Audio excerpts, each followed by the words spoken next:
Привіт! Вітаю вас на каналі QA Quest, і сьогодні ми поговоримо про те, на що звертати увагу при виборі курсів з тестування. Перше, на що варто звертати увагу, це на гарантію працевлаштування.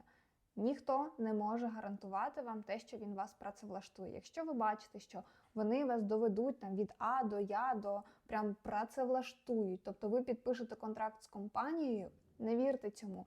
Це перший червоний прапорець, тому що такого не буває. Це не якісь там 90-ті роки, де а-ля кумовство якесь, типу, ось подивись, він такий гарний, він такий хороший, візьми його на роботу. Ой, ну добре, ну давай. Ну, типу, так не працює. Якщо у вас немає знань, вас ніхто не візьме на роботу. Ось. Інша справа, якщо там пишуть про допомогу кар'єрного консультанта. Тобто кар'єрний консультант вам допоможе скласти резюме, проведе з вами симуляцію співбесіди, ви зможете себе більш вільно відчувати вже на реальній співбесіді. Також кар'єрний консультант буде давати вам пораду, як себе поводити, що потрібно казати, що не потрібно казати, допоможе підготувати такий розділ, як «Розкажіть про себе», ким ви себе бачите через 5 років, не знаю, чи є ще такі питання, але, можливо, десь є. Ну, коротше, допоможе вам підготуватися до співбесіди. Ось. Також, можливо, буде надсилати вам вакансії, на які ви можете відгукуватися. Ну, тобто, якщо скоротити це все, то він вам буде допомагати, але він не буде вас там проводити саме в компанію і буде гарантувати, що ну, тебе точно візьмуть у цю компанію, зараз я там домовлюся і тебе працевлаштують. Ну, це не буває, коротше, остерігайтеся таких курсів. Якщо ж все ж таки обіцяють допомогу у працевлаштуванні, то звертайте увагу на те, чи є взагалі успішні кейси працевлаштованих студентів. Тобто вони повинні вам надати відгуки. Ну, зазвичай це висвітлюється, знаєте, на головній сторінці сайту. Тобто перед покупкою курсу ви бачите, що реально є відгуки, тобто людина була в такій точці А і дійшла до точки Б, тобто працевлаштувалася в IT-компанію. Ну, це супер, якщо є саме такі сторінки, де ви можете прочитати ці відгуки, можливо, навіть знайти цю людину десь в LinkedIn, написати їй, перепитати, чи це реально правда, чи не використали там її фото якось і придумали самі історію. Але зазвичай курси не брешуть і виставляють реальні кейси таких студентів. Коли я працювала менторкою в онлайн-університеті, то в нас також була допомога кар'єрного консультанта, і, відповідно, потім ми збирали зворотній зв'язок, от як людина там працевлаштовувалася, як проходив весь процес, скільки було співбесід, скільки було оферів. Ну, бували реально дуже здібні студенти, які отримували декілька оферів, і вони вже там обирали між ними, в яку компанію піти. Обов'язково звертайте на досвід викладачів, які публікують цей курс. Тому що викладач повинен мати великий бекграунд, він повинен мати реальний досвід. Можливо, це senior чи навіть head of department, тобто, відповідно, це голова департаменту, яка, ну, точно досягла чогось у житті. Звертайте увагу на звичайні відгуки колишніх студентів, тобто, чи сподобався їм курс, як була подана програма, як взагалі проходив процес навчання. Тобто, коли ви там закінчуєте якийсь курс, то у вас складається якесь певне враження. Ознайомтеся з цими враженнями на різних порталах, не тільки на сайті самої онлайн-школи, там онлайн-академії і так далі. Тобто пошукайте там в Гуглі, пошукайте на якихось інших сторонніх сайтах, тому що саме на цих сайтах реально будуть правдиві відгуки, і там не можна буде видалити чи обрати лише там найкращі і тільки їх показати. Ні, там буде правда матка, і ви реально будете розуміти ситуацію. Звичайно, дивіться на програму курсу, вона повинна відповідати вимогам ринку.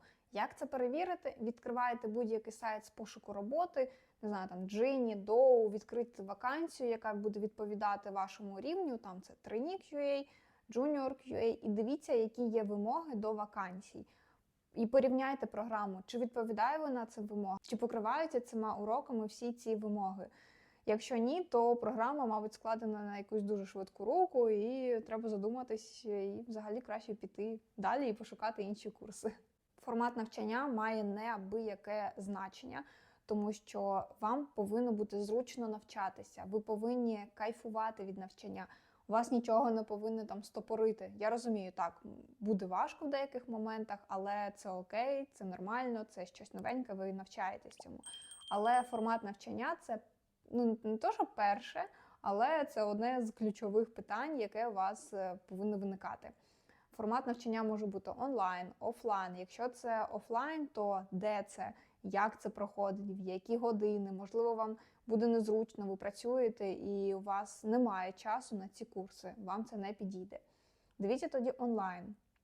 Якщо онлайн, то дивіться, на якій платформі проходить це, чи дійсно ця платформа буде зручна для вас, чи зможете ви проходити деякі уроки там з телефону, ну, якісь там теоретичні, наприклад, так? Тобто, щоб платформа якось адаптувалася. Дуже класно, коли є навіть додаток, і ви можете в додатку дивитися.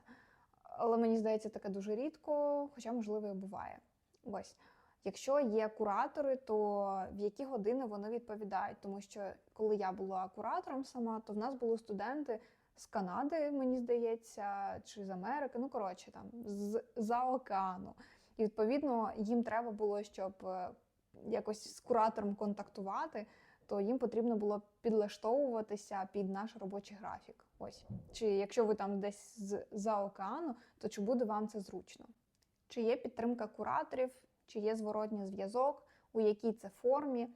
Якщо є, то як це проходить? Це якісь загальні чати? Чи ви повинні куратори написати напряму, не знаю, там в Телеграм, просто от ваше листування буде приватним, ніхто його не буде бачити? Чи, можливо, це листування лише в групі чату, де будуть бачити і інші студенти?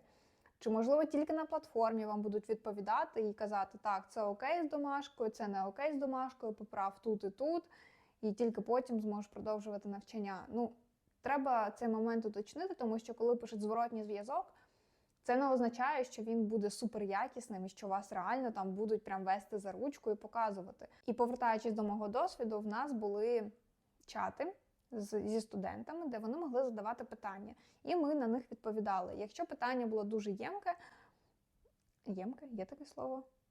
Коротше, велике. І якщо треба було багато там відповідей, ну прям розбиратися, то ми переходили у особисті повідомлення і там вже розбирали питання, яке турбувало студента, і вирішували його. Обов'язково звертаємо на ціну курсу. Вона не має бути якась там захмарна, вона повинна реально себе виправдовувати і якість повинна дорівнювати ціні. Порівняйте з іншими курсами, проаналізуйте і зможете обрати для себе найвигідніший варіант. Також поцікавтеся, чи є розстрочка, наприклад, тому що іноді курси коштують адекватної ціни, але вони все одно задорогі там для вас. І, відповідно, якщо ви реально хочете його пройти, то можете там поцікавитися, чи є розстрочка, і там які умови і так далі. На курсі також має бути обов'язково як теорія, так і практика. Тобто звертайте увагу, чи є там практика, щоб ви мали змогу відпрацювати те, що ви вивчили, і реально потренуватися перед тим, як ви підете у світ IT, і вас на співбесіді запитають, а як це там працює, а як би ви там зробили те і те. Тобто ви повинні бути знайомі з функціоналом там тих чи інших програм, які ви будете вивчати на курсі.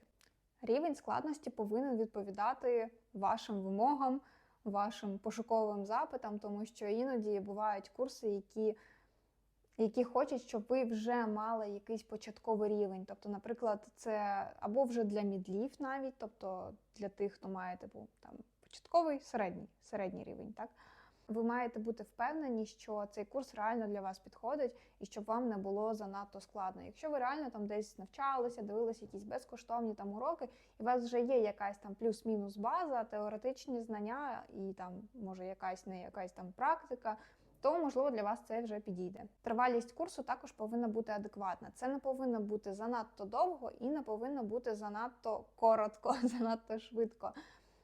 Реально десь за 3-4 місяці опанувати професію тестувальника, і цього буде достатньо разом з теорією та практикою. Якщо ви знаєте, на що ще варто звернути увагу при виборі курсів, будь ласка, напишіть про це в коментарі, буде цікаво почитати. Можливо, я щось впустила, але мені здається, це такі найосновніші, найголовніші пункти. Тому буду чекати вашого фідбеку. Також не забувайте поставити лайк цьому відео, підписатися, поставити дзвіночок та написати коментар від 4 слів. Мені буде дуже приємно. Дякую за вашу увагу.